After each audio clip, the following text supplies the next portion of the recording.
Hi, everyone. Hello. We are Don't Mess with the Mamas. MOMMAS. With our motto, you are the protagonist of your life, not the victim of your destiny. Today, we're going to be doing something a little bit different.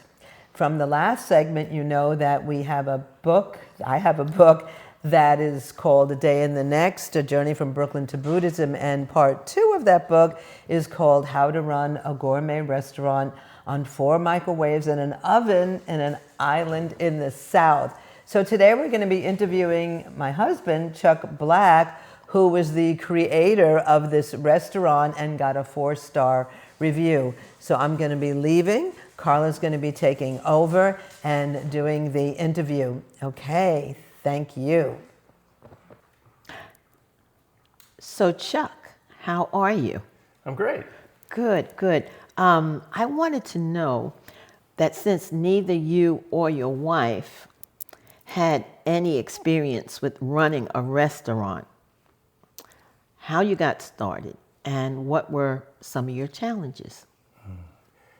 We learned everything step by step, and there were a lot of problems.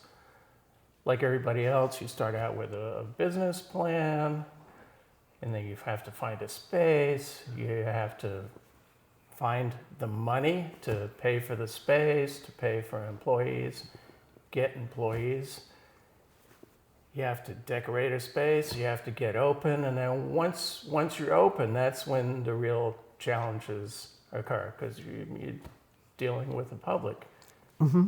It's great to be your own manager, but it's more work than you could ever imagine. And I think anybody who's never started a business, like we had no idea, would not have any idea how much work it is. And how big was the restaurant?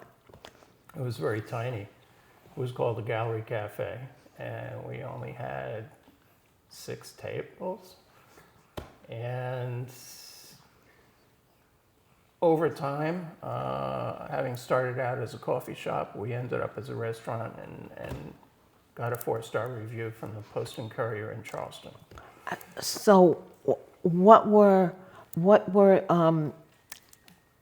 some of the very big challenges that you had? Learning how to make food that I had never made before. Okay. So we had a concept that we called Kaizen, which is just incremental improvement day by day. So every day I was learning a little bit something new until I got to the point where I actually had a menu. And then we shifted from being a coffee house to a restaurant. Sit down, and people actually made reservations. That's wonderful. How did your Buddhist practice help you on a daily basis? Really just staying determined to make everything a success, to be upbeat with the staff. We had a small staff. We had 4 people on and off working with us. And the goal was to make the public happy, because the joy was making great food and then having people enjoy great food. Okay, very good. Could I ask you one more thing? What message would you like to give to anyone who wants to start a business? Make sure it's your passion. Make sure it's something that you really want to do, because I think it's important to bring joy into your business and transmit joy through what you create in your business to the people who come into your business. That's great. And I'm sure your customers were happy. We had very happy customers. We only had one complaint from a guy who didn't like the she crab soup because he thought it was too expensive. Oh, well. But he had no idea how much crab meat was in there, and crab meat is very expensive. So Arlaana patted him on the shoulder and said, "You know, you've made plenty of money in your lifetime. Relax, enjoy." Very good, very good. Was there one big benefit that you got from chanting, that you saw actual proof that your prayer had been answered? Just the fact that we were able to do the business And that initial business was so appreciated by one of the customers that he offered to finance a bigger restaurant. That's how we ended up doing the second restaurant, which was even more challenging. Oh, I'm sure we're going to do an interview about that. Okay, thank you so much for doing this interview for Don't Mess with the Mamas. And I hope you'll come pleasure. back. I hope you'll come back. Thank you. We're back. We're back. So just to add a couple of things, there's one very funny incident that happened where one woman, and I spoke about this in our last episode, one woman who was very much from country, and she really didn't like the fancy Italian greens that we served. And she said, in the middle of the restaurant, she had her hands on her hip, and she said, I don't want these weeds. Give me some of the real stuff. Give me the iceberg lettuce, right? And that was such a learning experience. So we've had many, many experiences like that. I found that to be hilarious. I busted out laughing when you told me that story. And many other funny experiences. And I said in the last episode about the cappuccino, it was not sweet because all they knew was 7-Eleven cappuccino. Yeah. So to summarize what Chuck relayed is lots of challenges to open up a business, and we just did it. We just chanted about it, and we said we're going to do this. We had to do a business plan, and Chuck was great about doing a very comprehensive business plan so we can get the money. Actually, we did a home ec loan. That's how we started out. We didn't have we didn't have any money at all.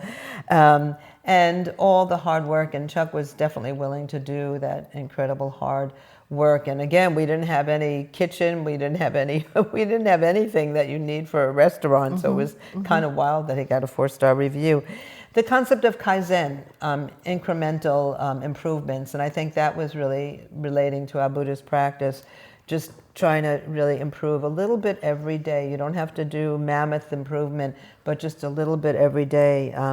And then you want to make the public happy. I mean, we did that to really please people and to have a great experience. And one guy, I remember when he came into the restaurant, he said, civilization. He felt like, there was civilization. He could have a great cup of cappuccino. He could have all this, gourmet nice food. Yeah.